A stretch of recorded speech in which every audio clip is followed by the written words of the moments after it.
पूर्ति होती है। संत जन इसको बारीकी से समझते हैं, वो इच्छा वासना चाहनाओं का त्याग कर देते हैं। पर ये इच्छा वासना चाहनाओं का त्याग कर देना अच्छा है, होना ही चाहिए, पर बात यह हम उस मुक्ति का महत्व नहीं समझ पाते। हम अपनी आवश्यकता की पूर्ति को ही सर्वस्व समझ लेते हैं। हमारी आवश्यकता है पूर्ति हो जाए, वही हमारा सब कुछ, सर्वस्व वही है। पर आवश्यकता एक नहीं, बहुत है। किसी को ईश्वर प्राप्ति की इच्छा है, किसी को मुक्ति की इच्छा है, किसी को और संसारी सुखों की इच्छा है। पर भाग्य की ये सभी का नाश नहीं हो पाता उनका, इसलिए वो या तो समझ नहीं पाते या कर नहीं पाते। समझ इसलिए नहीं पाते कि वासना बहुत सूक्ष्म से सूक्ष्म हमारे अंदर मौजूद है।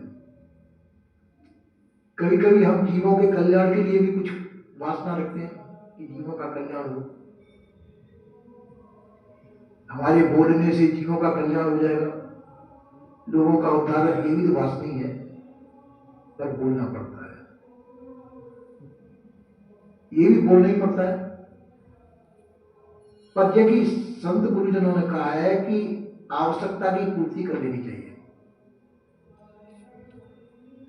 आवश्यकताओं की पूर्ति कर लो, कोई इच्छाओं की निवृत्ति कर दो तो काम चल जाएगा। तो आवश्यकता क्या है? जिनके बिना शरीर चल न सकता हो, जो अति आवश्यक हो, उसको आवश्यकता कहते हैं। सोने बैठने में सोना है, ये भी आवश्यक ही है। शरीर की आवश्यकता जो है कि जिसके बिना शरीर न रह सके, उसको आवश्यकता कहते हैं। तो उस आवश्यकता को पूर्ति करने में कोई हानि नहीं है।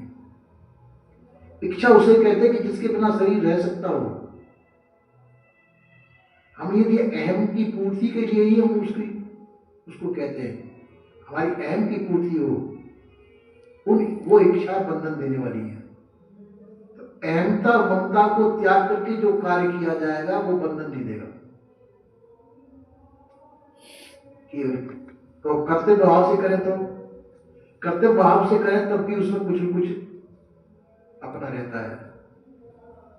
सभी प्रकार से जो हम वो होकर के और इस चीज को धारण करें कि केवल हमारा ही शरीर है, प्रारब्ध का अनुसार चलेगा, जैसा प्रारब्ध होगा जैसा होगा।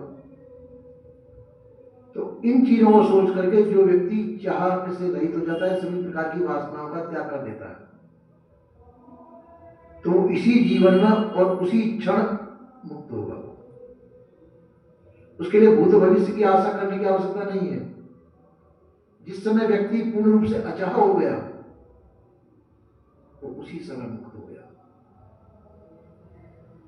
पर भाग्य की इसको समझ पाना थोड़ा सा गहरा है कि जैसे सबसे ऊपर संतों में बताया गया है कि मुक्ति होना जरूरी है, मुक्ति पद सबसे ऊपर बताया गया है। तो हम ये तो संत जन ये सोच ले, मान लो कि हम मुक्त हो जाए तो भी बात पड़ी, वहां भी अहमता आ जाएगी। यदि सभी प्रकार की अहमता ममता आपकी मिट गई तो मुक्त तो आप हो ही गए। इच्छा वासना चाहनाओं का अंत हो जाने पर व्यक्ति मुक्त ही हो जाता है। उसको मुक्ति की इच्छा करनी नहीं पड़ती है, वो मुक्त हो गया, जिसने सभी प्रकार की चाहनाओं का अंत कर दिया। और चाहनाओं का अंत करने के लिए ही हम संसार से अलग होकर के साधु जीवन धारण करते हैं। किसी प्रकार का हमको कोई चाहना न हो।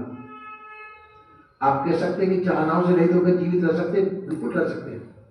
जैसे अभी मैंने बताया कि चाहना से रहित होकर शरीर का भरण पोषण प्रारब्ध से हो जाएगा। शरीर की आवश्यकता प्रारब्ध से पूरी रहेगी, आपको इच्छा करने की आवश्यकता ही नहीं है, क्योंकि शरीर मौजूद है, शरीर के साथ में शरीर का प्रारब्ध मौजूद है।